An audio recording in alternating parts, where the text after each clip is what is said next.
Alrighty, and we are back. 1 minute late, but we're here, episode 83 of the Leonis Report. A happy Monday night. Welcome to everybody that's in the chat so far, and those that'll join us, and those that'll watch the video in hindsight. But hello in particular to JB79. Happy Monday, buddy. What's going on, dude? Not too much. Kind of getting back into the swing of things after a little kind of mini vacation I had over the weekend. I went down to Florida with a few friends, and we did kind of our yearly golf trip where just kind of had some nice days down in the sun and enjoyed enjoyed each other's company and played some golf. Very poorly on my behalf. I'm not all that great, but you know put back a few beers and all is good. So. Yeah, kind of got back here to New England and it's freezing again and raining and I think probably got some snow in the short future as well. So Yep.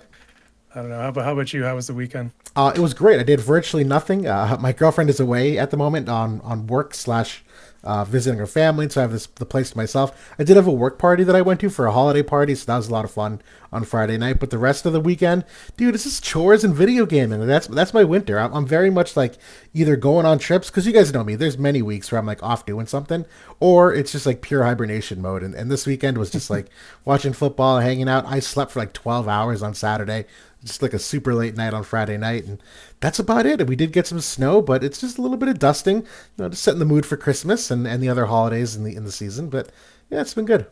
How you doing in your fantasy football league? You in the I playoffs? am like right down to the wire right now. We have four teams competing for the last two spots. I'm one of the four, so I am like praying for Joe Burrow and Dowdle tonight, the Dallas running back, to like kill it tonight. I'm projected to win, but I need them to go a little extra, so it should be very interesting.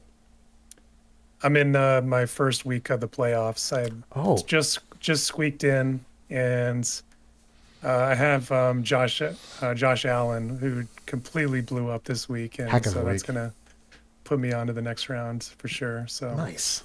good stuff. Yeah, it's been a good time in football this year.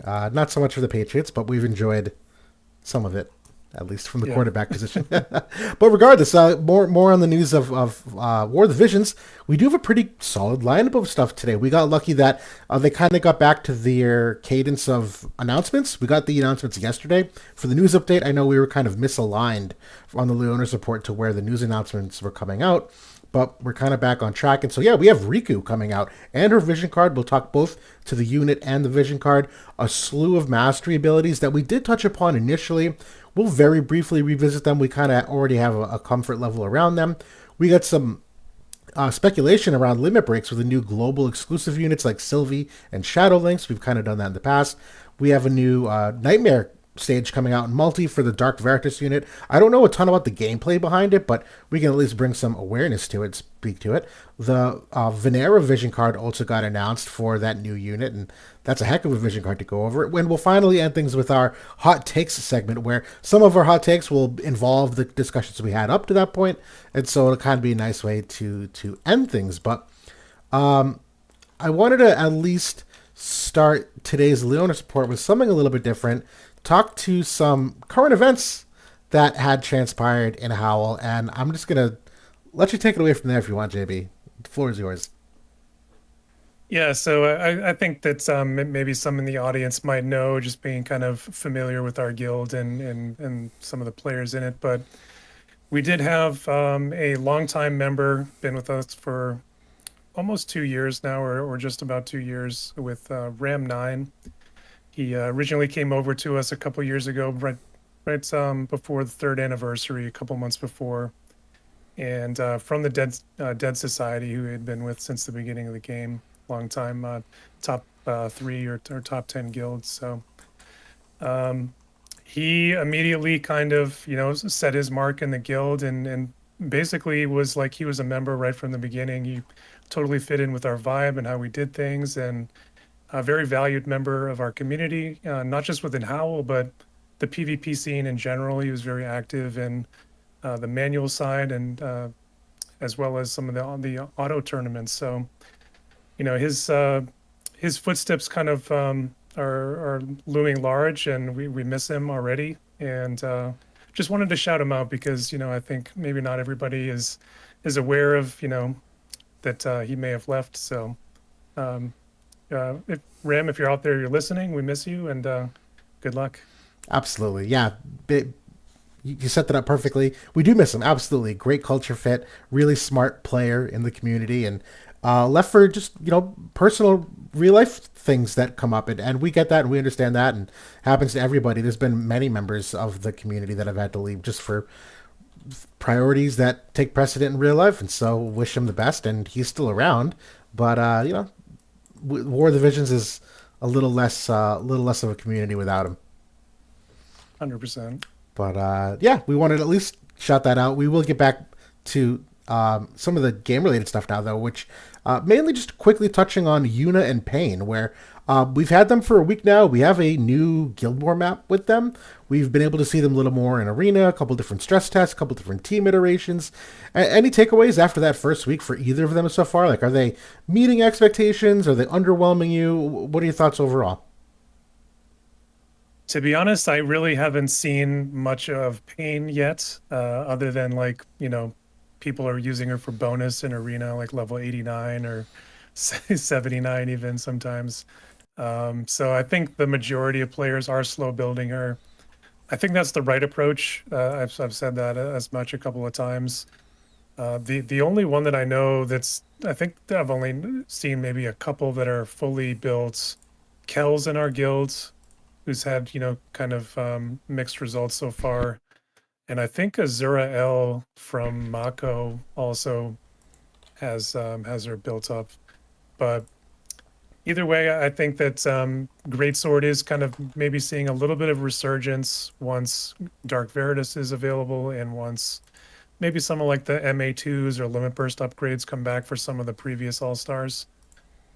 So Yuna, on the other hand, I think that she has been more impressive to me than Jaden, just because she's more dynamic on the battlefield, better, more interesting buffs, and she can kind of like I said, make more of an impact. I think that some of my suspicions of her were also kind of coming to roost as well, with generally how I think she is pretty squishy, to be honest with you. Yeah.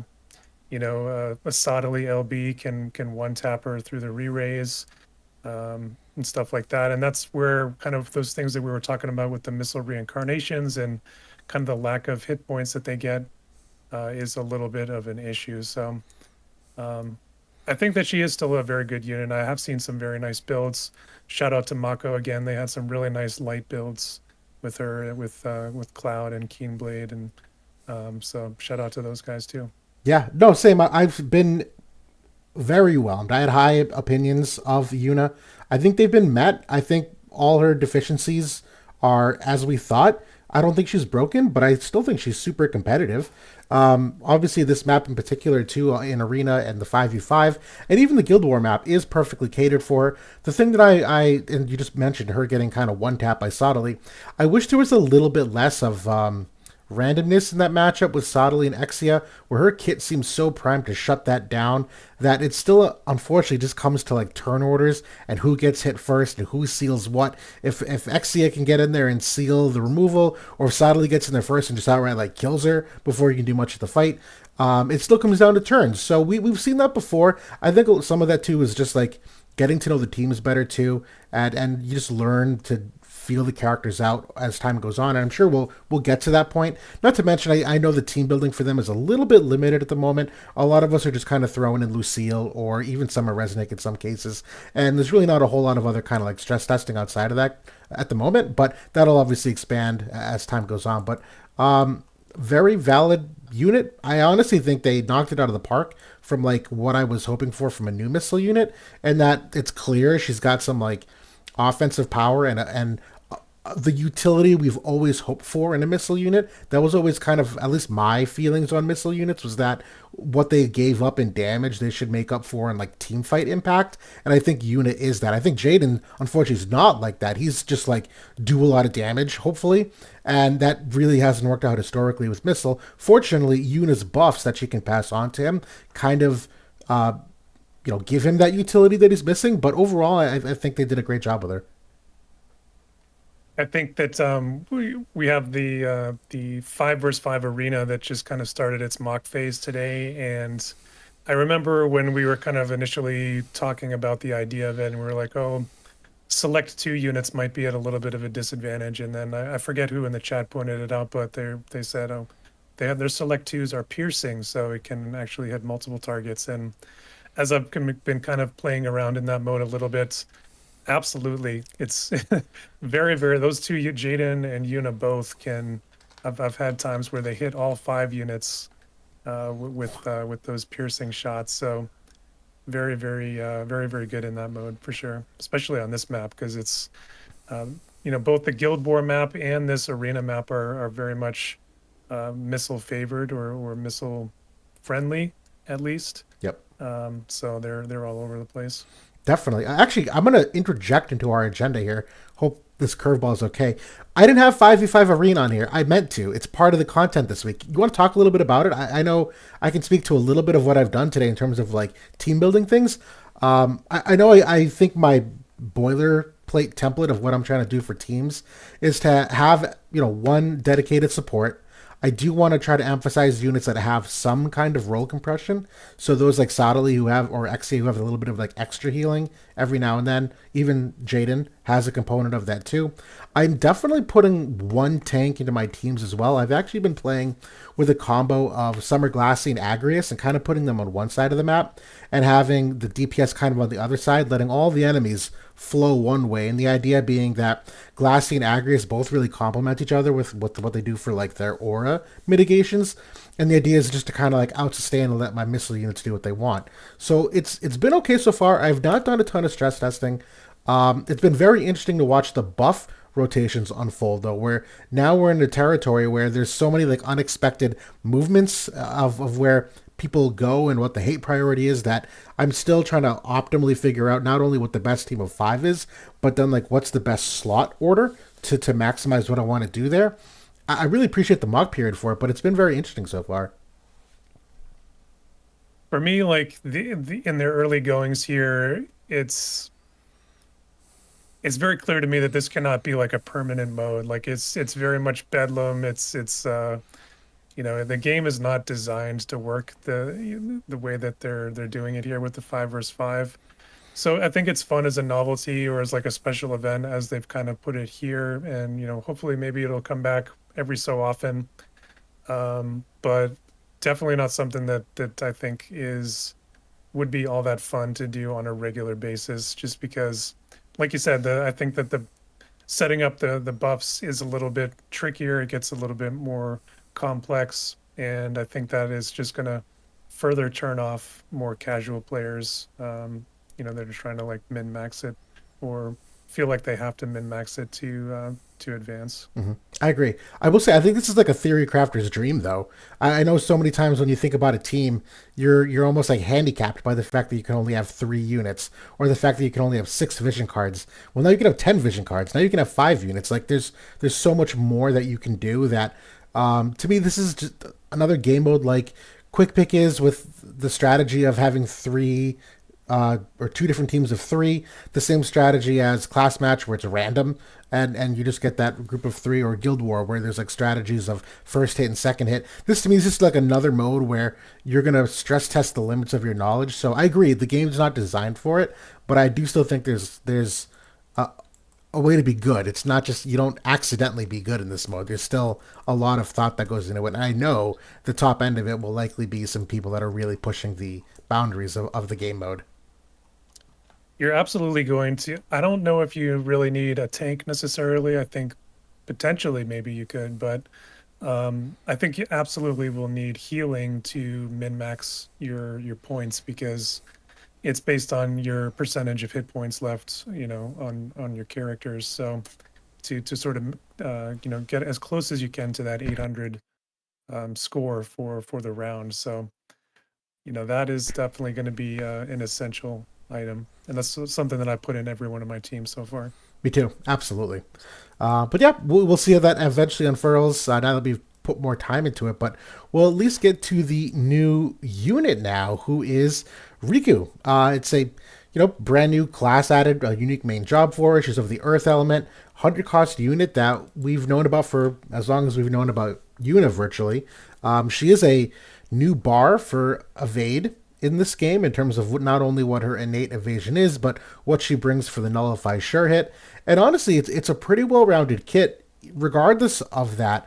Not only does she have some really interesting like survival mechanics about reducing damage taken before for one hit, but even in the main job, when I look at her overall like utility and the way some of it works, that she is again like another select character, but I do like the fact that she's bringing different kinds of utility, like the reduction of counter chance here. This is kind of a counter to a little bit of what we've seen with Sadali and in some cases Garusa, where they can reduce your reaction block rate. This is like an alternative way to kind of get beyond that. But even the fact that you also have like the Dispel of Protect and Haste still, which is kind of prevalent in a lot of different characters nowadays, but she's also given the unique like Protect 2.0 removal. Right now, only Garusa's Limit Break and Yuna can do this. Technically, Delete can too, but you really won't see much of that. But I think this Limit Break is a banger. Also, the fact that it's not the full 67% chance, but obviously Berserk is still a huge threat. That's one of those status effects that to me is still, if you get afflicted by it, it's almost GG in your fight, where that's a really taking your character out of the fight. And she's also got some really interesting like sequential abilities here where she can increase the AoE res and grant protect to allies. I've always thought that little wrinkle of utility in the mid fight is always like really important, where a lot of times when you do things at the beginning of the fight, not only can the buffs just wear off, but they also can be more easily dispelled in various ways, because a lot of the enemy dispelled mechanics are also turn based, that if you're like 5 or 6 turns into the fight and people can't dispel protect anymore because it wore off, like this is pretty awesome. I like a lot of things about her, quite frankly. Yeah, I think in terms of her defenses, she's definitely leaning more like physical with her mitigations, where she has that protect that she can bestow. She's got the physical barrier for 50% for hits. And then within her passive, she has a 40% one hit barrier. And I think that's both physical and magical. So I think that, compared to some of the previous generation of evasion units, she has a bit more survivability than we're used to seeing on some of those. Her hit points are definitely lower than most of the units that we're seeing out there. I think maybe she'll be like between 10 to 12k depending on how many reincarnations. So that is definitely lower ends. Than you think about like Sadali and Exia with 15,000 plus. That's a big difference. But her survivability is mostly going to be centered around that evasion. Yep. And when we look at some of like the all stars of evasion from pre 4.5 year anniversary, you had units like Zazan and Kitone and some of these old evasion units, and they were kind of in like the raw evasion rates between like 80 to like 88%, I think, is where UR Zazan was. He was technically the highest for raw evasion in the game. And Rikku is going to be coming in, I think I have her at 90 raw evade. Yep. So just a small tick above Zazan. And I think that is a bit disappointing for me, because the average accuracy for next gen units has gone up about 15 to 20 percent compared to where it was in the old gen. So we don't see evasion kind of keeping toe to toe with that. So I think she is going to be more hittable for some of the highly accurate units that we already have in the game. I think where they've tried to offset it is the survivability, which is as we mentioned, it's higher, and they have tried to offset it with some randomness in terms of the evasion. Like she has some typed evasion, like for area resistance. That's currently an untranslated effect here. And then she does have, like on her weapon, she does have like some random evade that is hit based, that kind of gets her a little bit higher than some of the old units too. She's got some damage absorption in here too, which I think is kind of new. Most evade units never had that. It was just live or die. Yeah. The fact that she has like absorb damage on this giant AoE, and I think this is mistranslated, this part of the other ability. But regardless, I do agree that on average the evasion has not kept up with it. That being said, I still think that it's a respectable level of evasion, particularly when you consider just that people aren't used to it.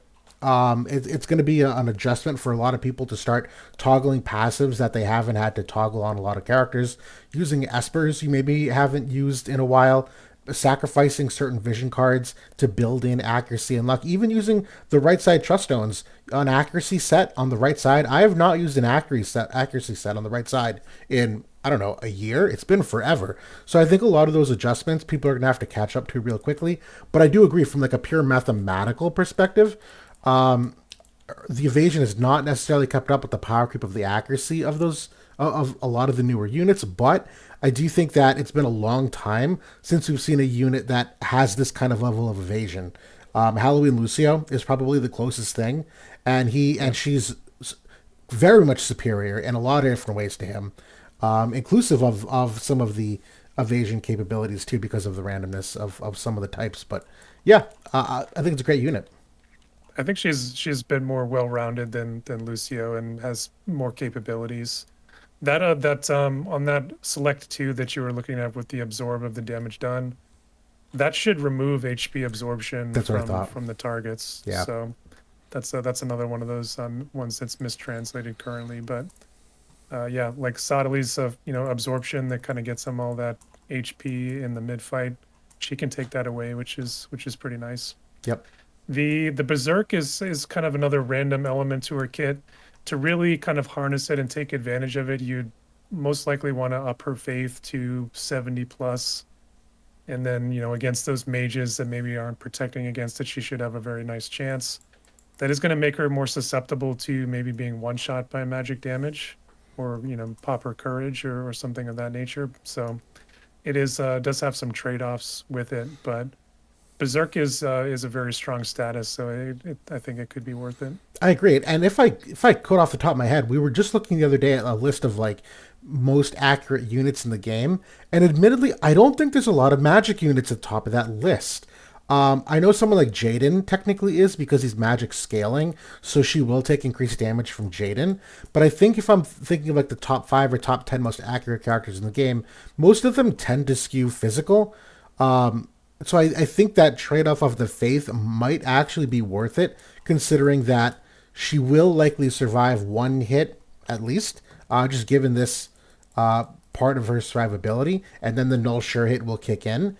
And then at that point, you consider you're going against a high faith unit, that Berserk is almost a guaranteed. So if she can land Berserk, 2 of them, because it's select 2, on 2 magic units, because she's a high faith and they're a high faith, that's virtually GG at that point. So I agree, it is definitely a risk, but if I'm thinking about like who I'm actually worried about from a magic perspective in terms of hitting her, I think that list is smaller than the physical side of things. Yeah, I mean, and even Shrek, who like a lot of people point to as like a very highly accurate mage, and she is accurate, but she is not among the upper echelon when it comes to her base accuracy. She's more middle of the pack, even if you include her passive. She does have like the enhanced hit rate on Far Explosion, but even if you consider that, I think that is. A lot of units do have that extra 30% hit chance. So, yep. But either way, I'm looking forward to her. I know. Is this time to talk about it? No. I mean, me personally, I'm not pulling on her quite yet. We were just talking about this in the Discord from like a pull strategy perspective.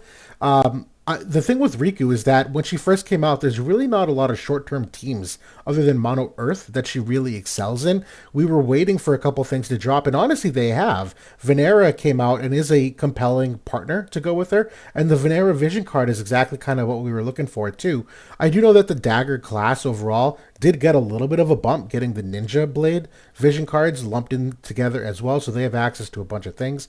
But I do know that even with the Vinera, the team building is still a little bit hit or miss, particularly because the Vinera Vision card and the Rikku Vision card that we're going to talk about right now doesn't actually overlap all that well. Kind of similarly to the Jaden VC and the Yuna VC, although they both have gun in common, they got nothing else in common. And so while there's still like a lot of really good bones here for these two evade units, I still think there's a little bit of difficulty in who that third unit is and how you end up building that team. So they're on the right track. And honestly, we have what 30 days for this to collab to end. We still have a little bit of foresight that I think we can see what Gumi does next. Do they do something for the Gunners? Do they do something for Dagger? Do they go a totally different direction with the Holiday unit? Like who knows what can happen here?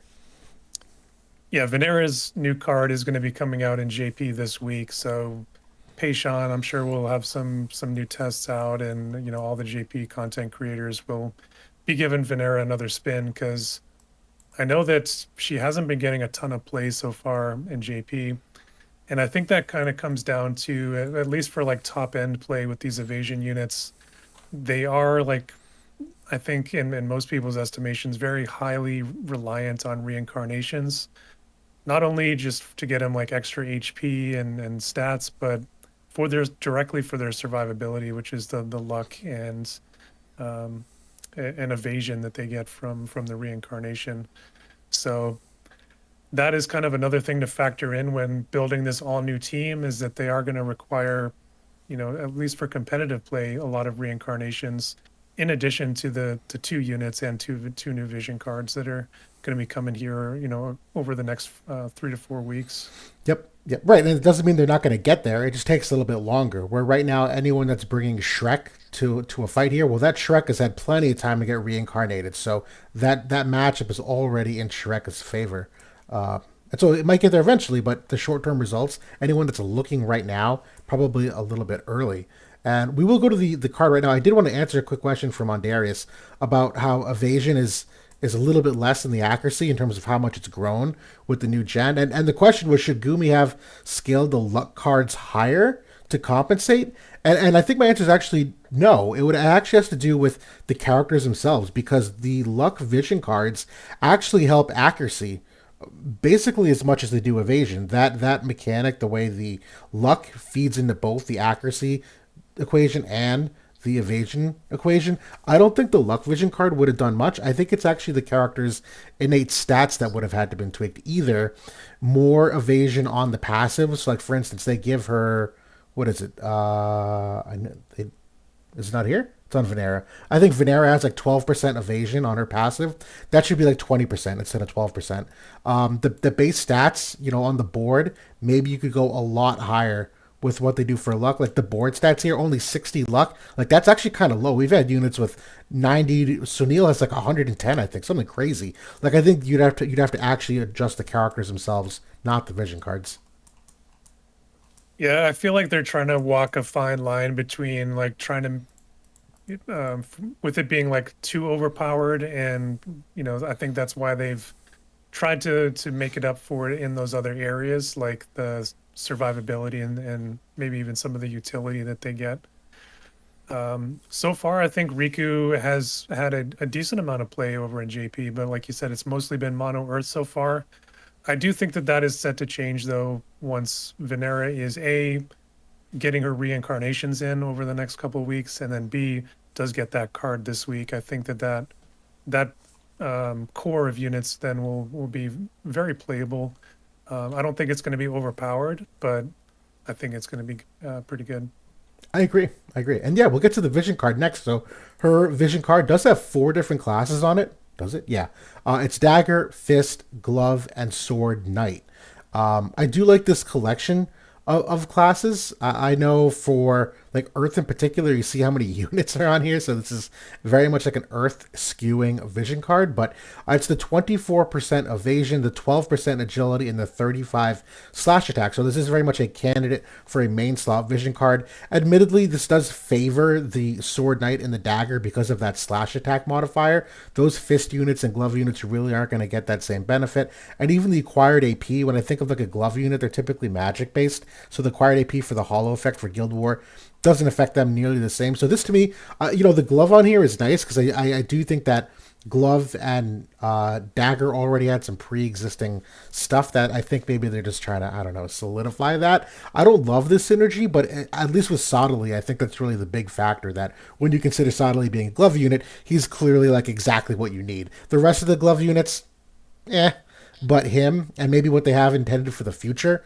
this can set some other things up. But yeah, I love this vision card. I do think that the 12% agility is still a main slot candidate. It's not the 15 or the 18% we're used to seeing, but I think that's totally fine. I think the evasion itself is enough to still be worth getting that full value of it. But yeah, I like it.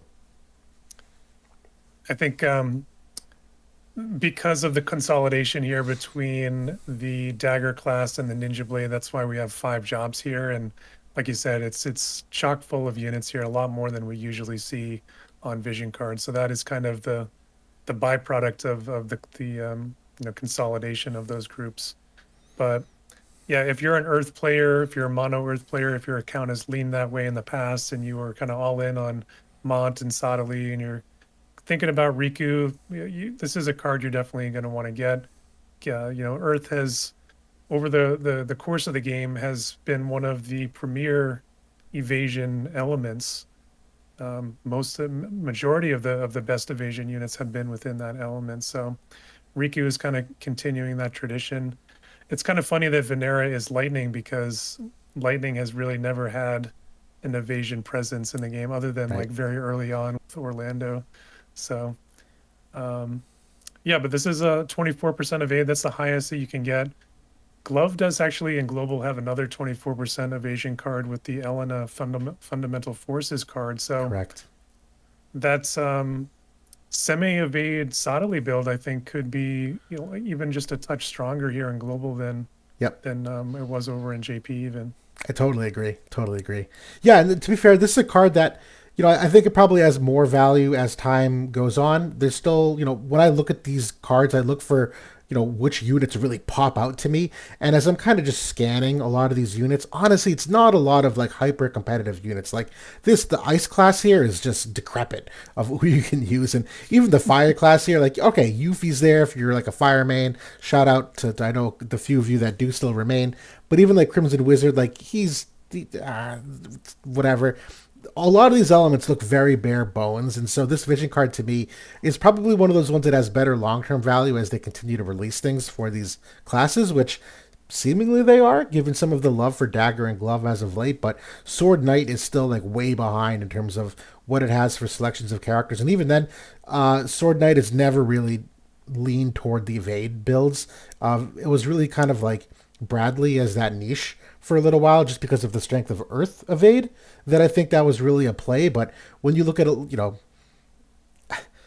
Winged Stern, Squall, who else is on here? Like those guys weren't known for their evasion. So this Thancred, so this card Yeah. is not for. I think them. they've been kind of in that semi-evasion. Bradley and Stern in particular, I think, were notable ones. But yeah, I think Ashenmont has been definitely been used with Rikku over in NJ. He saw a bit of a resurgence over there Yep. with her release. So I think it's really not an ideal meta for him, but if you can manage to get him evasive enough, and maybe you can with this vision card, maybe you can make him work in some matchups.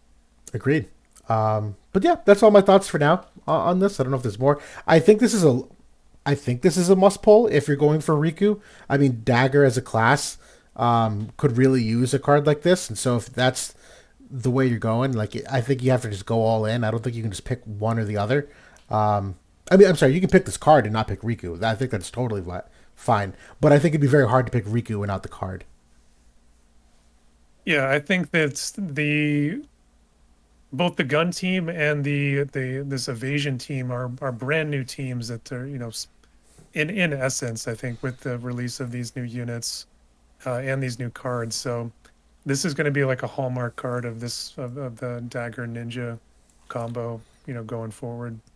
Agreed, definitely so. But that's everything we got for Rikku for now. I know I'll be doing a character review shortly, and I'm sure we'll see some showcase videos in the next week or so as people get her built up, at least. But for now, we'll transition on to a slew of the mastery abilities that are getting released here. And one of them that I sneakily completely forgot about this entire time was the Lightning Astrius unit. He's actually due for an MA2. So this is not even the MA3s that we're about to speak to. This is his MA2. And I was really like digesting this before, and this is such an interesting one for him. I can't say that I think it like fixes everything that was wrong with him at the current, But I think this is like a pretty smart MA2. Just to talk about what they're doing here, they're giving him a bunch of extra HP, 20% more HP, the debuff weakening of 30%, which is pretty high innately. Most characters don't get that high innately. And then he's got a lot of regen conditional effects. Admittedly, I think two of these might be duplicated. I'm not exactly sure how this works out in the game, but he's technically got two different slash res pen tied to him. Assuming this is written correctly, this means that when he has regen active, he'll get 50 slash res pen. And then the other regen conditional effects are 40% curse resistance and 40% accuracy. And just to remind everybody, the regen is here on his second buff. So this is part of his like main overall rotation. You know what? I think this is smart from the perspective that I think when I look at his biggest weaknesses, accuracy is slowly becoming one of them still. The slash res pen, Global didn't have that problem as much because of the Esther Vision card, but as we look at Greatsword more broadly, I think it's part of it. The curse resistance is a little bit late. I don't know if we're going to see as much prevalence of this to really make it beneficial, but I don't think this fixes the character, quite frankly. I think he's still relatively squishy in the modern era of the game. I remember playing him in a couple Greatsword teams, and he still just gets like nuked out of the sky, even with the Maximilian armor and the Save the Queen and his magic, you know, resistances, whatever. It just doesn't age well. And honestly, I think I've always had trouble even getting off this second buff. This was actually like a risky second buff for a long time, where because his main buff is a repeatable teammate buff, you've always had to make sure you perfectly time it so you get both teammates so he doesn't run in circles. But even then, this large X shape pattern of his main ability oftentimes would make him attack a little bit early. So I like the concept, but I know the second buff was always kind of risky, and I don't think it's going to do anything, quite frankly. So he does. So the first 20% slash res penetration, that was something he already have. I don't know why would have Calc kind of put that regen condition on it. I think that's just a mistranslation. Thank you. Duplicative. So whatever. Okay, thank you. So yeah, he had 20 before. He can get up to 50% now when he gets that second buff on with the regen. Thank you. And you can even think about like that should technically take effect if like Agrius gives the regen to him, for example, from her buff. He does get the 20% HP was another thing that he's getting here. So that'll be like another 8 to 900 HP. It's pretty substantial. Yeah. I do like the debuff weakening as well. That can, especially since he can wear the Maximilian, get 50% just from wearing that. Yep. And Greatsword, I think, does have some debuff weakening vision cards as well. So they do. He should be able to cap out at the 80% ceiling that you can get to for that. The other stuff is kind of whatever. Like you said, curse resistance. It's too late. It's nice. It's a nice bonus. You know, I'm sure Seth will be kind of around, maybe more as an offensive pick now rather than a defense stalwart. But the accuracy, that, like you said, that it was a big weakness for him. So I think it's pretty good. Like as far as MA2s go, this is one of the better ones I can think of in recent memory, just out of the pure amount of effects that he's getting here. Yep. So I think that's a good sign. I think maybe for these Crystal Warriors, you know, if this is the level of treatment they're going to get from an MA2, maybe they'll also get some nice LB upgrades here to kind of complete the package here, maybe in the next couple months. Yep. And then maybe they're usable. Yep, absolutely. And yeah, the accuracy, I don't think he's going to be hitting the top tier of aid that we're talking about. And even that, not a favorable matchup going Lightning into Rikku and whatever mono Earth evade you'll see. But to me, this is like the power creep. Kim catching up with some of these pseudo evade units that the 5th anniversary has seen an uptick in the overall luck stat. The best thing about this character, and has always been the best thing, is his barrier break, where he has the rare capability to break any kind of barrier in the game. He has the general barrier break, so that's still very valuable. You know, if he does get a nice LB upgrade, I think I could see myself maybe using him for that capability. Agreed. Yeah, I do. I'm looking forward to it. But we do have some MA3s to look at also, and I don't know the exact time we looked at this. It was when they were released in JP a couple weeks ago, but we did do a run through already to kind of analyze these. So we'll just, I think, try to get through these and just give a thumbs up. Remind people of our thoughts. I did think that the Kitone one here was one of the strongest upgrades they gave. This overall, in terms of how it fits her package, this is very much a Drain Force oriented upgrade where she's getting the healing power of 20 when her HP is below a certain threshold, and the unit res pen, the same thing. And this is also, I think, going to happen more frequently than people realize because she's got the courage capability here. The when you fall below 70, or sorry, when you're above 70%, when you get reduced to 1 health, you will proc courage, and so these effects will take place, and she'll drain force, and I think it fits that. I don't know if it's going to do much outside of that. I think she still has the evade rates that's going to still catch people off guard depending on the teams that you're running, and she's got some cool stuff to play with in her kit. But I don't see a ton happening, but this is a good one, I think. I'm very pleased with this as an MA3. The untranslated effect there, I believe, should be area resist evasion. And Thank you. Yep.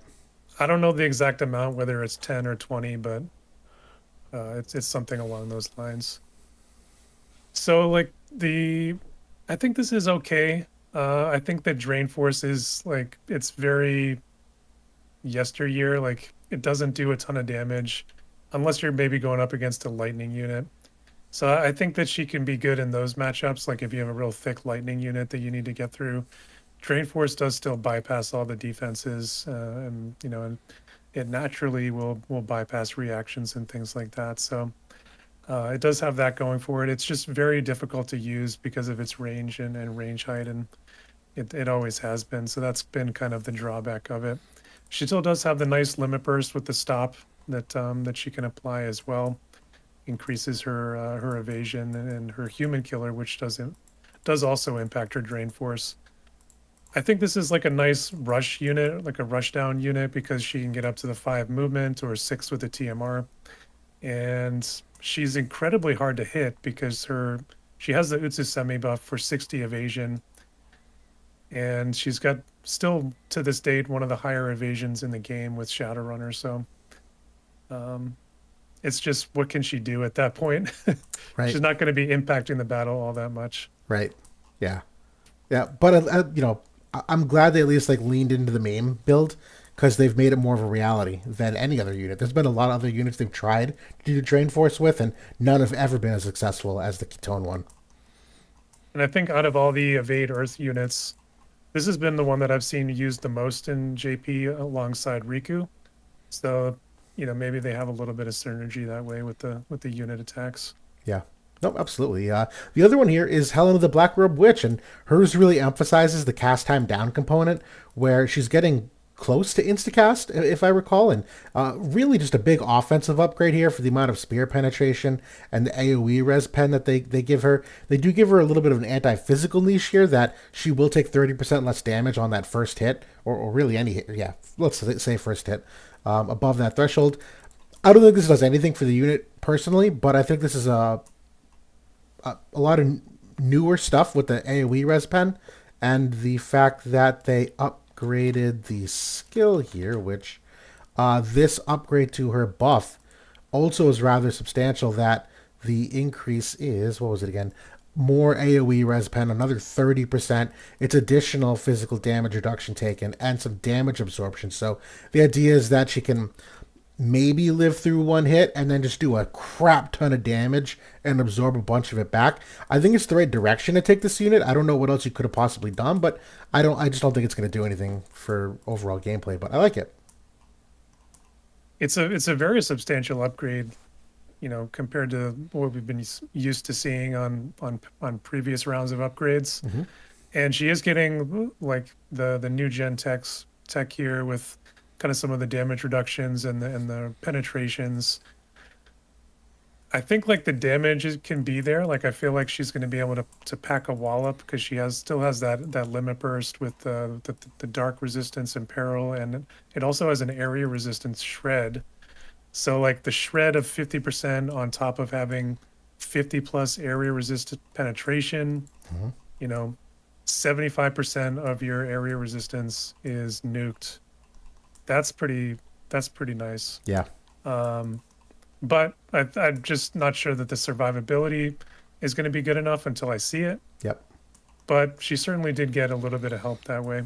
I do like that that buff did go to a 4-turn duration too with the accuracy. Oh, good call out. That's big. So I mean, you know, I think it's going to be more of like an arena. Maybe this is somebody you can mix into arena again, whereas really she had been just a pushover for a long time now.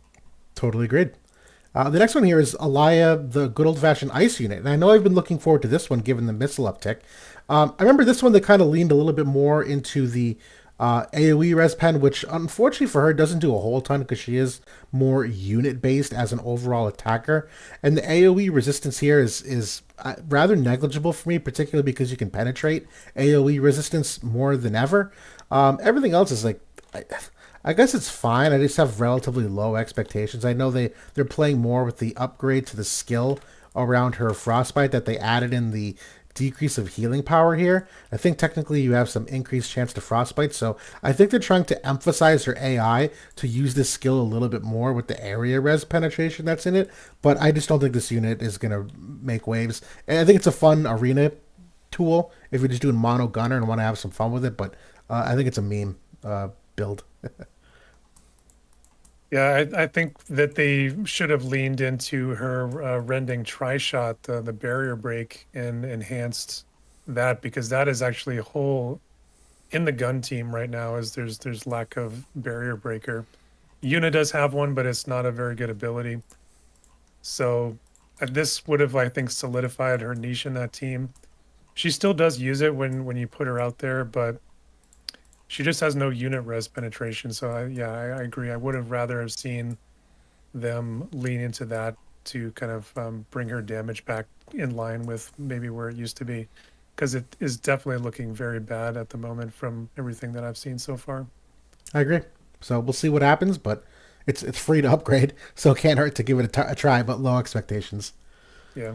The Starlight Elena one caught a lot of attention from a lot of people because one of her upgrades here for when she falls below 50% health is that she's getting Nullify Sure Hit, which again is kind of the crux of what every evade unit needs in some way, shape, or form nowadays to really have a chance to thrive. And so not only did they give her that chance to null that Sure Hit, but they also gave her some small power creep changes here to like give her some extra evasion rate. She went from 10 to 20. She's got magical evasion here that against magic type attacks, it's an extra 15% evasion. And they did give her some offensive benefits of the 15 unit res pen permanently as well. I can't say it's going to entirely fix the unit, but I think it still makes it a compelling play in like light and if you want to catch someone off guard. But now that we're entering an invade meta, I think the chances of that happening are far less likely than ever. And I played against a couple Starlight Elenas against Mako yesterday when we played them. She actually still dodged a couple hits versus Yuna and Jaden, but admittedly, I wasn't full accuracy builds on them, but I do have like luck trust stones on them. They are relatively innate characters, and she dodged a couple. I was impressed. Just the fact that she dodged anything, quite frankly. Then all of a sudden, if she could have a null sure hit in there too, I don't think it's amazing, but I think it's what she needed.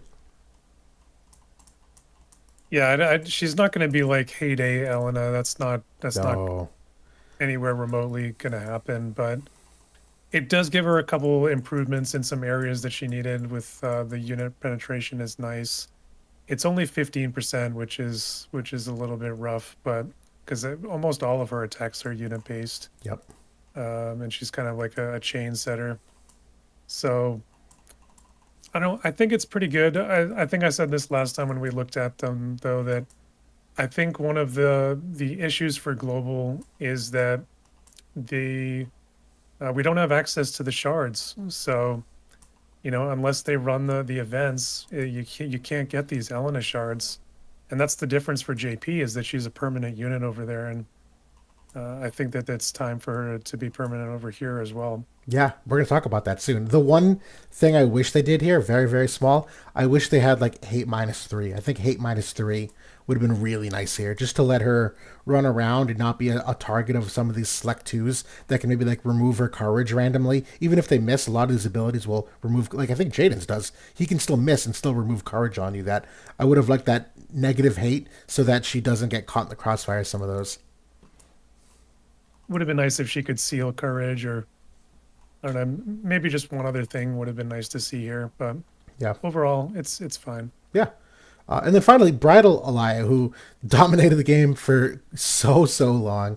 Hers is getting some unit res pen here, 30 unit res pen, and she's also getting an upgrade to her skill. I don't think there was really much else that they went.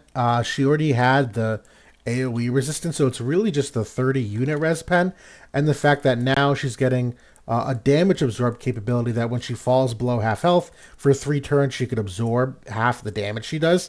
I'll be honest, I think this is pretty decent just because she is still a courage capable unit.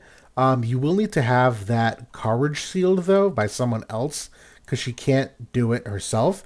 But we've seen before where like she gets brought down to courage, the negative hate kicks in, like I was just speaking to, that all of a sudden she doesn't get targeted for a couple turns, and we've seen how powerful that select 3 ability is and just how much damage it does. That if she does, I don't know, 15,000 damage between 3 units and absorbs half of that, that's 7,000 health she just gets back all of a sudden. So I think this is a great upgrade for what she needed as an older unit.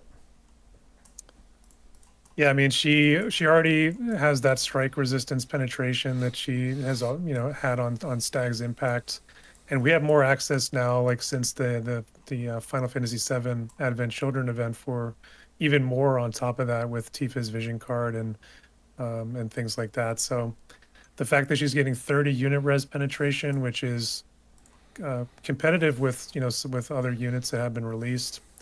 I think at this point we just needed to see that maybe on a bestowed ability for a fist unit or like on an Esper to kind of get her to that 50% threshold, and then she'll be doing as much damage, I think, as the majority of newer units at that point. Everything else I think is there. The attack value is good. The defense pen is pretty good too. So um, I think this is going to be solid. She already did have a nice LB upgrade that we liked a couple months ago. I think the thing that's holding her back right now is the state of lightning, which is not, which they have good units, but Earth is just has it over them right now, and that's the problem. And then the state of Fist is also not good, whereas she's like one of the premier units there to a year later. So Yeah. I can't believe I'm going to say this. I'm actually glad they're making her better. I never thought I wanted to see this unit return, but to your points, because of how lackluster lightning is, and honestly, just how utterly poor Fist is at the moment. Fist is in like the worst shape it's been since year one of the game. The fact that she's like a compelling unit for both of those types of teams, I'm actually a fan of, despite the fact that I was sick of seeing her for a year and a half. That like, I'm at least glad that she has some, you know, staying power here. yeah, I mean, we could see some upgrades maybe for Perrine or for Ash and Kitone, maybe down in the next month or two as well. Yep, So maybe there could be a little bit of a resurgence there. absolutely. But we will get to some of the. We don't know the details of it, but we are getting limit break upgrades both for Sylvie, global exclusive unit, and for Shadowlynx on Ice, another global exclusive unit. Unfortunately, neither one of these units has seen much play at all in any capacity, I think, in anything that I've seen. There was a very fun small window when they got their initial 140 upgrades that I had fun giving it a run, and I know a couple people were. I don't even know if we're using Sylvie, quite frankly. Sylvie just kind of lost her purpose entirely of what she was meant to do. I really can't think of what would save these units. I know for Sylvie, I couldn't even tell you. I don't even know where to start, quite frankly. Um, have you given any thought to what limit break upgrades they might really benefit from? I Because think that yeah, for Sylvie, I think that she needs a second cast of this ability I like to that. start. So two casts. Is it 6 range already today, or is it just 5? I think that 5. maybe putting it up to 6 range would also be nice. Maybe they could make it a 2-hit barrier instead of a 1-hit. Yep. Maybe they could add a ceiling effect on there, like for the barrier as well. You know, it depends on if they want the character to be good or not. Yeah. I mean, and this is just one, like if they blow it out with the LB, she still needs more after that, Right. right? She's still kind of behind. It feels like she's kind of from another era at this point. It's true.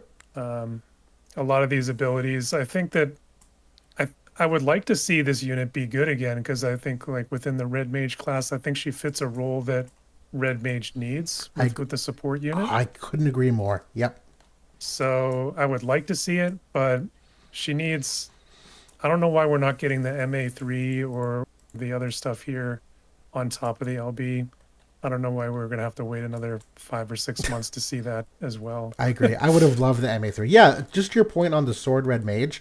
She's one of these units that when I talk about this class and how rainbow this class is, I always look at Sylvie as one of those units that I'm like, oh, she could be. She could be such a good rainbow unit because Sword Red Mage has so many good vision cards that if you needed a support, right now you're stuck in either like Staff Devout or Book or some of these others. For Staff Red Mage to suddenly have like an actually good support would be a really cool team building thing to like throw into to how much versatility they have.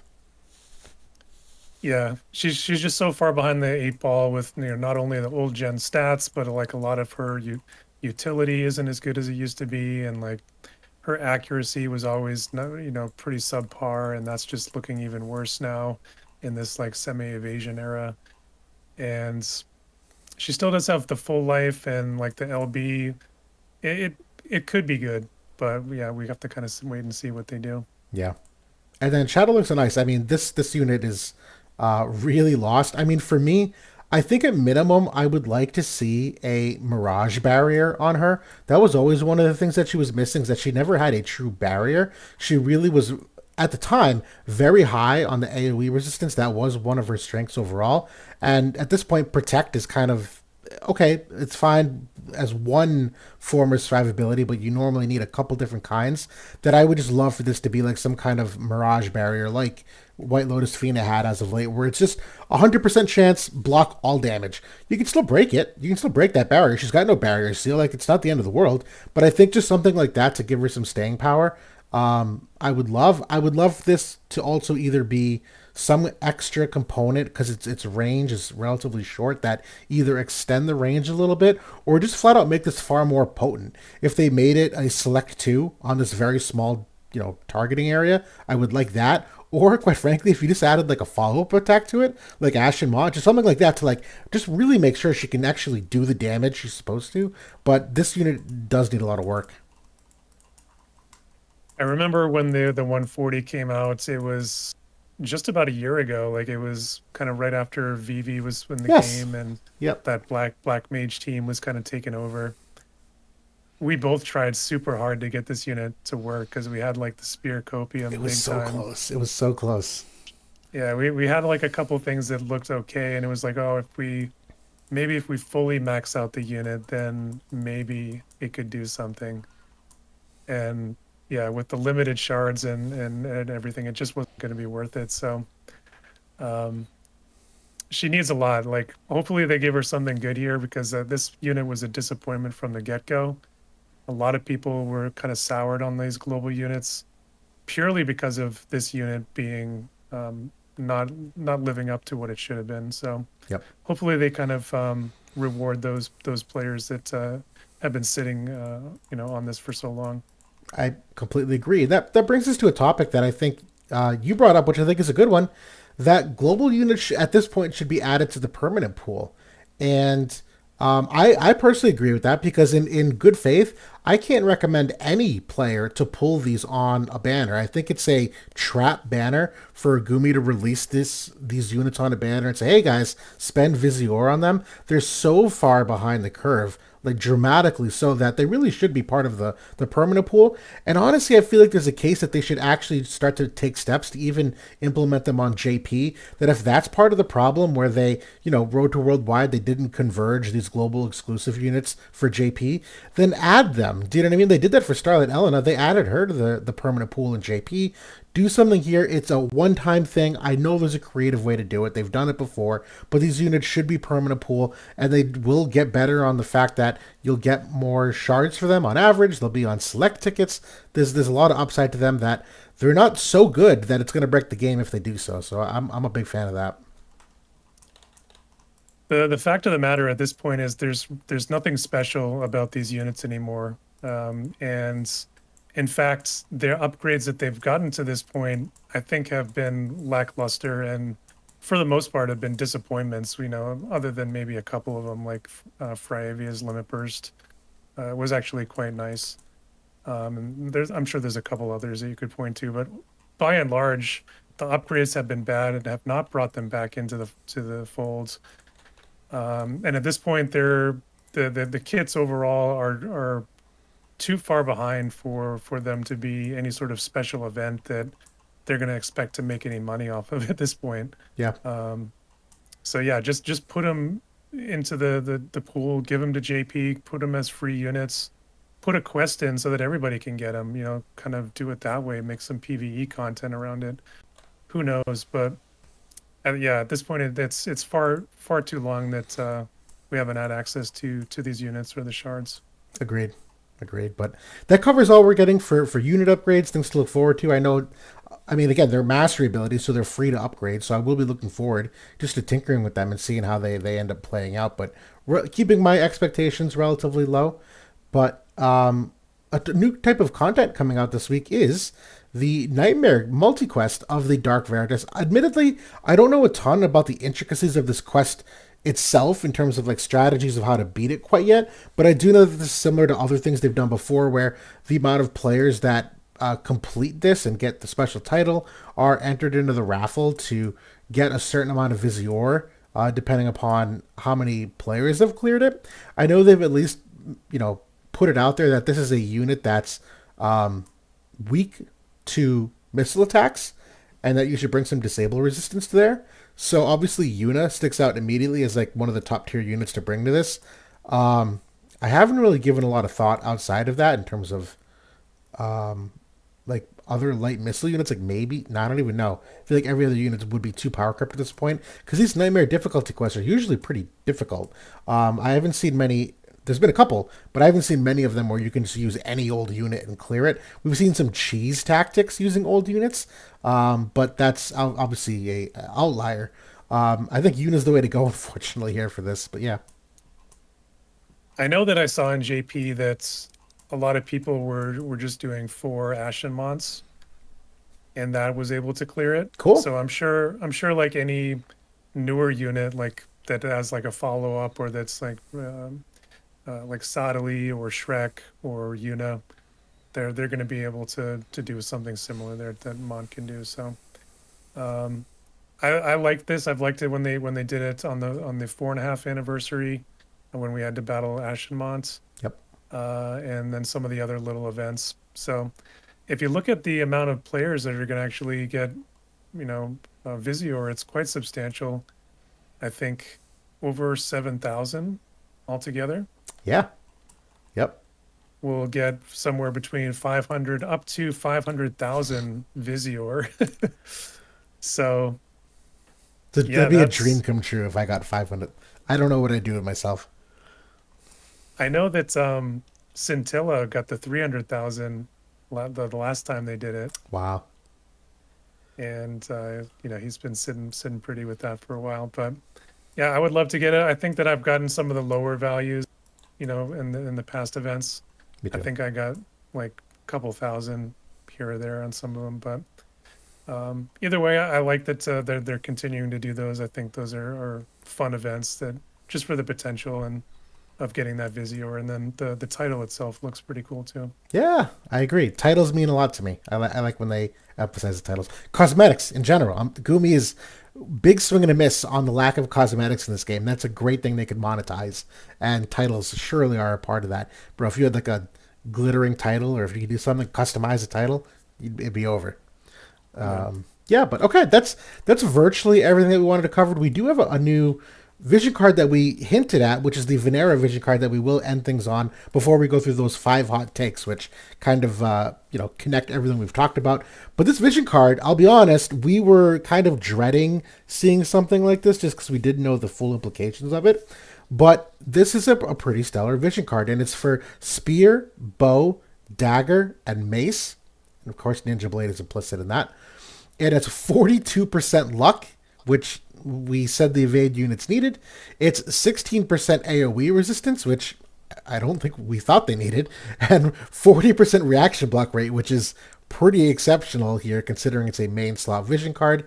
The bestowed ability is some agility percent, which is also nice, and a lot we appreciate that for turn order perspective. And the magic res of 15 for duel in terms of like a main slot, just flat 15% magic res. Certainly very nice that you get that for free. This is a pretty exceptional card on its own. For me, it's very clearly skewed for Dagger in terms of its upsides, focusing on Vinera and Rikku. I don't think that's a big surprise. I know Spear already is on like the Garuda Vision card when it comes to getting some luck percent. The bow units are so niche overall that they haven't really needed it. I think they have some, and even then, bow units like White Lotus Fiend is already pretty innately accurate, and mace units, like my goodness, I don't even know who's using mace units in 2024, but this vision card's awesome. But I'll pause. What do you think when you saw this? This is what I was expecting them to get. They needed this to be a competitive team, and I do like that they're going to be able to cover all 3 major evasion stats, luck, evasion, agility, across the 2 cards, Riku's and Vinera's card. So that leaves your 3rd primary slot open for, something unit resistant, like defensive or offensive. You can really do whatever you want there, which is nice. Unfortunately, the agility is only 12% on Riku's card, so that's kind of, I guess they've balanced it a little bit that way. They're not getting the 15 or the 18%. But I was thinking that, you could bring in like Ramada's vision card and get the 15% agility and the 60% attack into the team in that slot, and that might work out pretty nice. And it does link you in further to Spear as well, which, if you want to add a 3rd unit there, maybe you could play around with that. So I don't know. I think that's if you're going to be going for the evasion team, this is a must grab. Absolutely, you need that 42% luck. No doubt. For the other classes there, I think considering that evasion is a threat going forward, if those are classes that you play like spear or bow or mace, you probably want to think about grabbing it too. Even though Spear does have Garuda, this gives them a 2nd luck card now, and they can get hyper accurate. Bow, do they have a luck card? I don't believe so. No. Or they're on Garuda as well, actually. Yeah, Bow is on Garuda as well.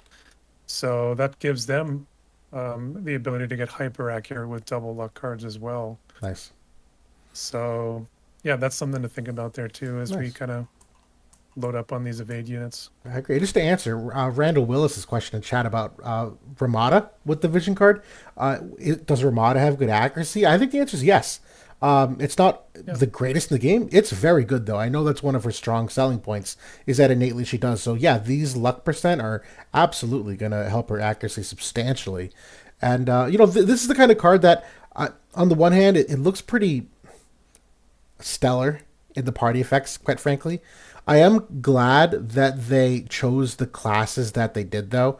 Like, I'm glad that they chose 3 completely different classes for this than they did the Rikku card. And even these classes themselves, like, the team building, they didn't, like, blow the doors open and, like, make these super rainbow teams. Mace and Bow are very limited for unit selection.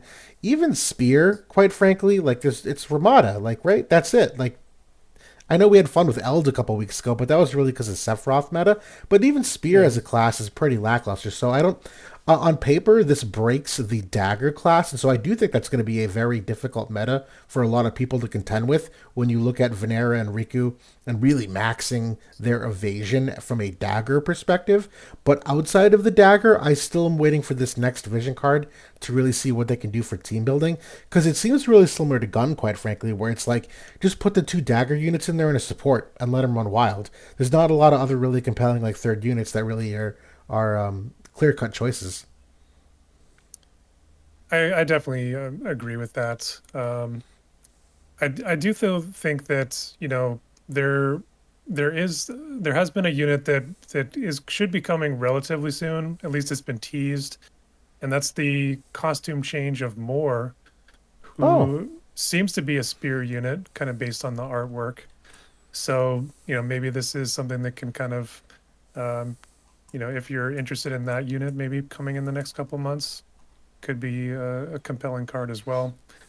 Um, that's a good tease. Yeah. yeah, I do. This card is the hollow effect for the dual mode as well, and you get 2 evasion flat just for that mode only, which is kind of a nice perk too for people who like class match and things like that. Yep. Yep. Admittedly, one last thing I want to touch on. The AoE res of 16, when I initially thought of this, I was like, oh my god, that's broken.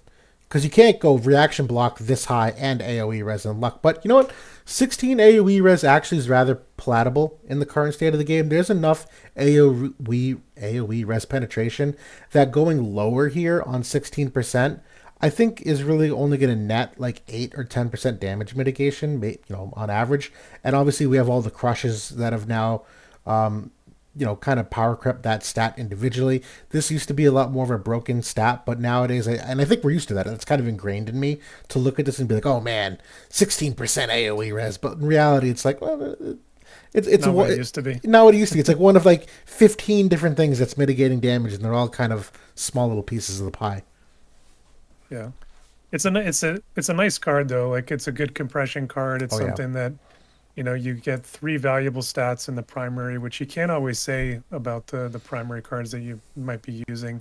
So I think it does set them up nicely, but I definitely agree that the team building is the limitation right now. Even with Vinera, even with this new card, they're very limited in terms of branching out right now because the card setup, even with the collapsing of the two groups, it doesn't look great. I think they still are waiting for another at least 1 to 2 cards, in my opinion, and another unit until they can say that they're on the same level as like Greatsword was when it was top of the line, right. or Fist. Black Mage, or some of these other like dominant weapon groups. It's still being built out, in my opinion, and I would say the same thing for Gun too. Yeah, no, absolutely agreed. But that does take us to our hot take segment here, where this is where we're going to wrap things up. I know we're at that hour and 12, but I think these should go relatively quickly here. And I always love this. Is one of my favorite segments at the moment because it just allows us to shoot the breeze on a couple different topics. But the first hot take that we have here is that none of these MA3s will have any significant changes in character viability and usage. Is this a hot take, or do you think this is true? I think this is mostly true, at least for like competitive play. I think that some of the upgrades are nice enough that they can be pretty usable in arena, or maybe in some other like kind of niche PvP modes. As far as Guild War though, like in like the top ends of play, I can't see them really doing all that much damage there. I agree with this, but I don't want to fully agree because I actually think Bridal Alaya does have a significant change to viability. Out of the what 4 or 5 units that we got teased, I think she's the one that makes this a little less true for me. That it's not 100% true. We did use her a little bit when Ramada was first released, and Alaya showed that she still like packed a punch and could still kind of fight with them all. Particularly with Lucille and what she did to kind of prop her up. That I think it's a good upgrade. That I do think even at top end you could see Alaya, come in there and still has like the cancel cast time. So you got like an Exia casting quicken, and she's just like, "Bam, fuck you." You know what I mean? Like that water unit in particular. Like it's there's something there.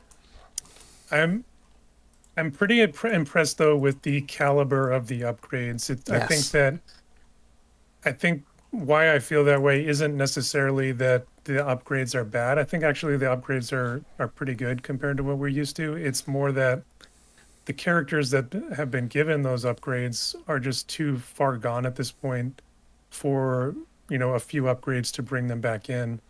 So when I see those caliber of upgrades getting put on a unit from a year ago, like an Alaya, I think that maybe there's more promise there. And on that same note, like the MA2 for Astrius, if that's the kind of caliber of upgrade that they're going to give to those Crystal Warriors units, then I think that's also a good sign. I agree. Yep. All right, so that brings us to hot take number two. Evade is about to break the game.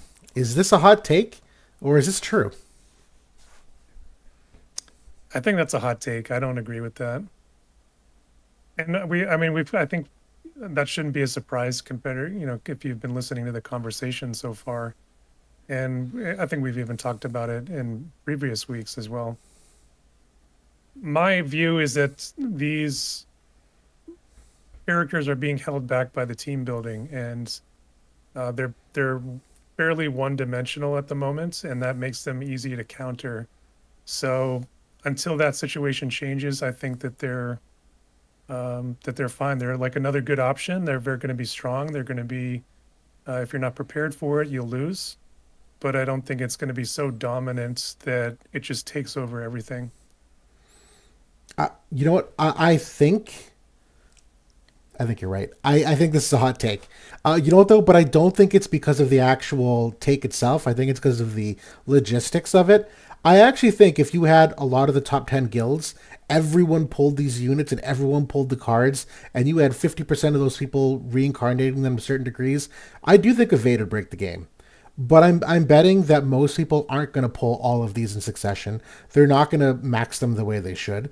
You're not going to get the cohesiveness that I think it's going to be very strong.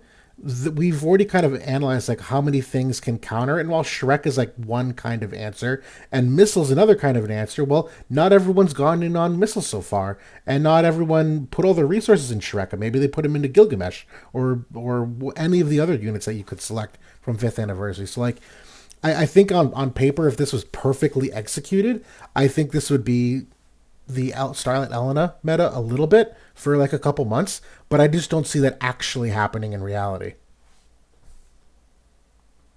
Yeah, it is a very expensive proposition for sure.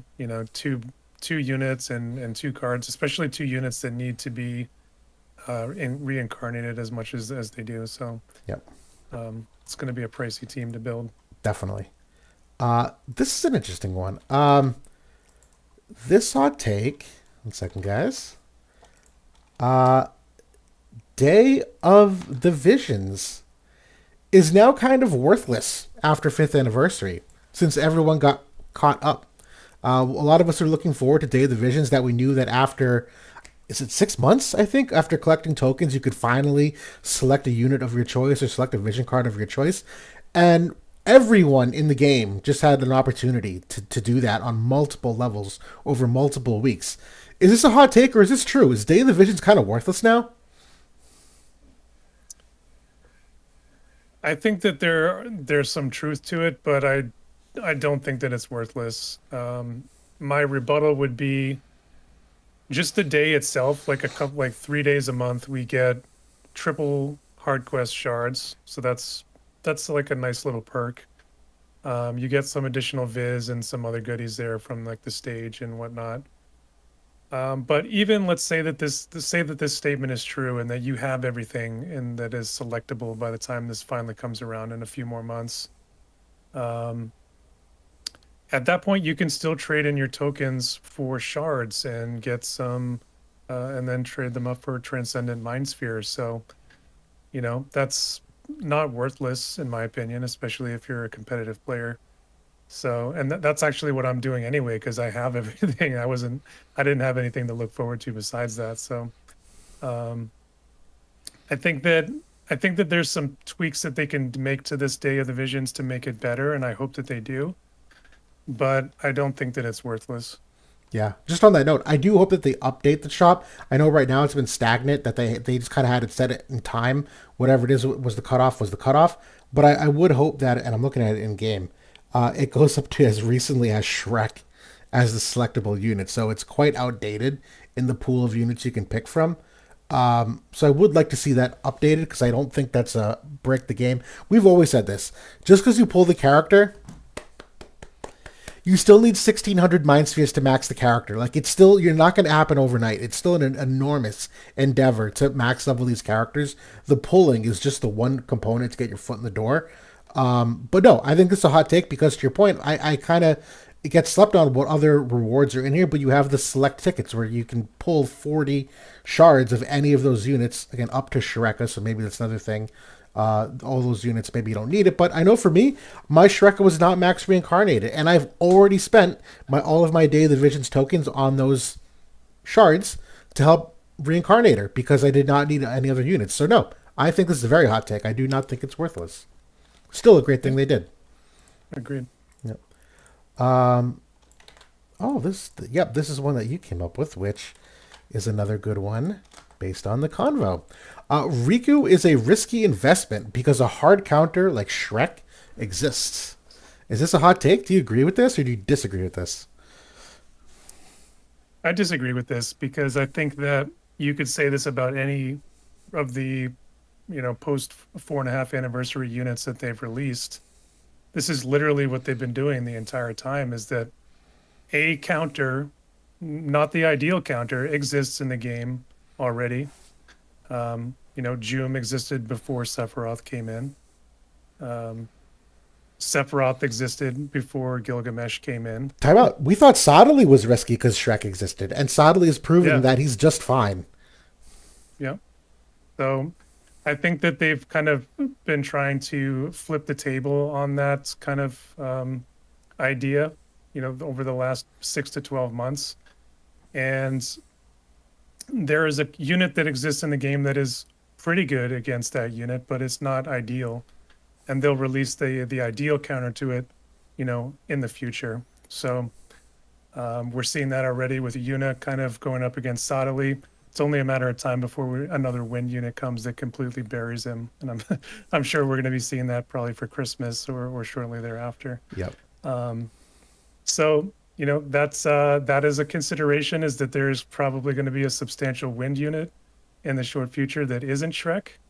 But, there is some time before that happens. And, you can always use her as an attack character and kind of pick apart those lower accuracy teams, and she'll always kind of have a place for that, for the foreseeable future.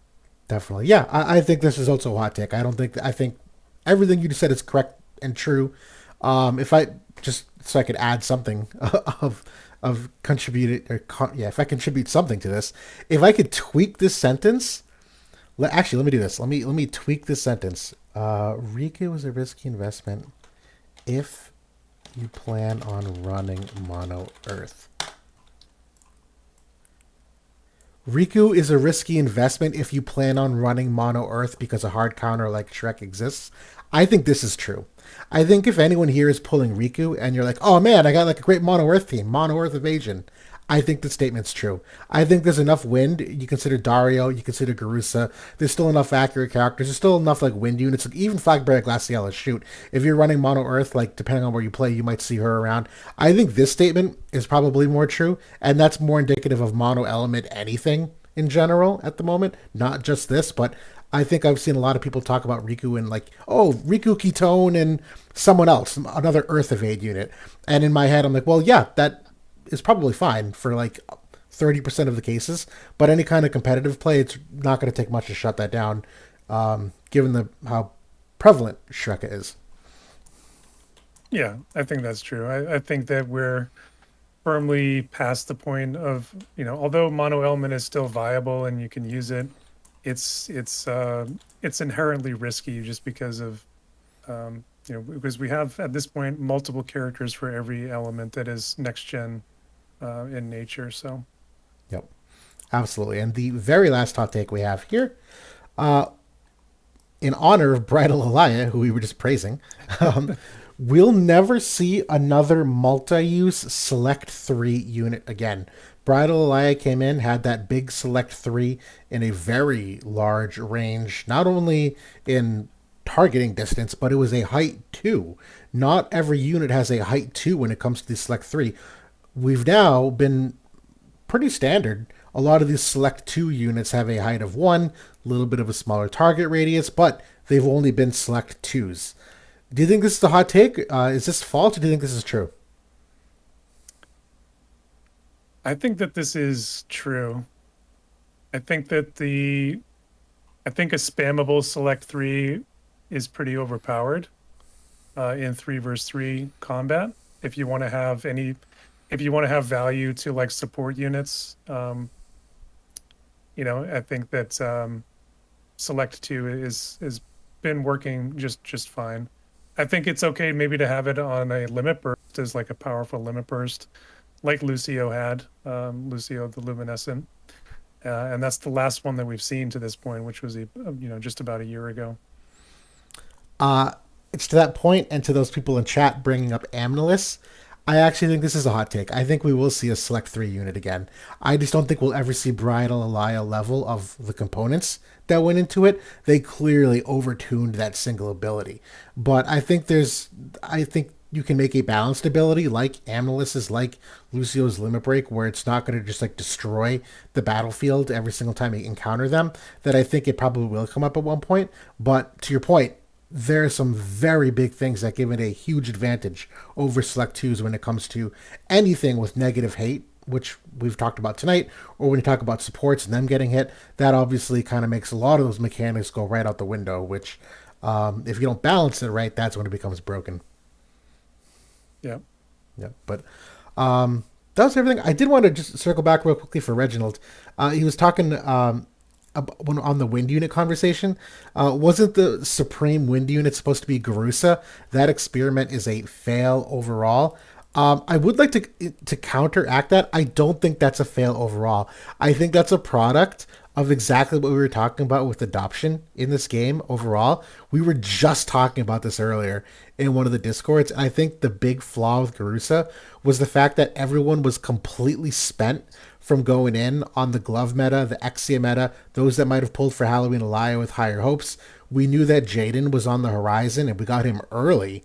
And so obviously Jaden comes into the game. Everyone's like, well, why would you pull Garusa when we have this next gen 5th anniversary Jaden unit? We saw the missile meta incoming that because Garusa's PermaPool, I think it was just an easy skip for most, but I don't think it's a reflection of the quality of the unit. I think if everyone pulled Garusa, the game would be very different right now. Yeah, he's a good unit, and he's actually very good against Sadali as well. But yeah, 100%. Like the very next unit that came out after him was Jaden, and we knew that that was going to happen, or at least we had an educated guess, and it did happen. So he and Jaden absolutely blows him away. He can one tap him in some cases. Yep. Of course, he did have that issue that we found with the courage removal, but that's what the unit follow up attack is for. Exactly. So yep. But no, I think it's actually a really interesting case study when you talk about like character, what do you call it? Character evaluation, what you see in theory versus what you see actually happen, because there's so many factors that go on outside of just like a unit's quality that can influence them. I think he's one of the more recent examples I could think of that's a product of it. Ramada might be a similar one too, where people passed and not a reflection of the quality of the unit, really just a reflection of like the timing of when she dropped and what people needed. Yeah, and I think that Sephiroth just kind of being too overtuned was part of her issue as well. Yep. The legs on that unit were too long. Yep, totally. But that's everything we got for the Leonis support tonight. We kept this right at like the hour and a half mark. We're doing pretty good time wise. I think we covered a lot of great stuff that's coming into the game this week. Obviously, Evade is top of mind, and Rikku and all these mastery abilities. Where we also have the holiday unit coming in. There's been a lot of really fun stuff going on in the game. Quite frankly, over the last month, the game is played better. I know we still have this like meta of Sadly Exia that is still seemingly everywhere and very hard to overcome, but I still think that there's like plenty of room to still beat that, and I think across most game modes we still see a lot of like variability. The fact that Sephiroth is not everywhere is already a step in the right direction, and the fact that we are still seeing even older units like Gilgamesh still being, and Lucille technically being solid contributors, 6 months later, 7 months later, I still think it's like a relatively good thing. I think that's actually kind of rare in the history of War of the Visions to look back at a unit, even Joom, to look back at a unit released 6 months ago and say that they're still active. I think we're entering like kind of unprecedented territory. Then again, Gilgamesh is about to do a lot worse in the Rikku, but that's a story for another day. No, I mean, I think that we went through our bumps with this next gen meta over the summer where, everybody was running the same handful of units, and that continued for a lot longer than it probably should have. But thankfully, with the handouts they've given, kind of given a bunch of people access to a lot of these new units, things have been getting more competitive, like within the PvP, and you felt like you have the tools you need to maybe compete a little bit better. So I think that's been a good thing, and we've been seeing that even in the top 10 of play. The level of competitiveness has definitely increased. Yeah. All right, well, so I just Coppola right now in the chat. I saw Mako's Elena wall in 2024. I have two replays of me hitting that wall and why Elena needs that null shard. So I'll see if I can post that for you. But yeah, was it interesting to see the Starlight Elena come back into the fold, and we'll see if they keep using her with the MA3. But I think that's all we got to cover. So, per usual, appreciate everybody joining us tonight. Love seeing you guys in the chat. Hopefully, we were able to get to most of the questions that were asked. I know we try to, pick through them and talk to them as they come up. But looking forward to a new week. Looking forward to Grand Arena. And that's all we got for you tonight. So, thanks for watching, everybody. Talk to you soon. See you guys next.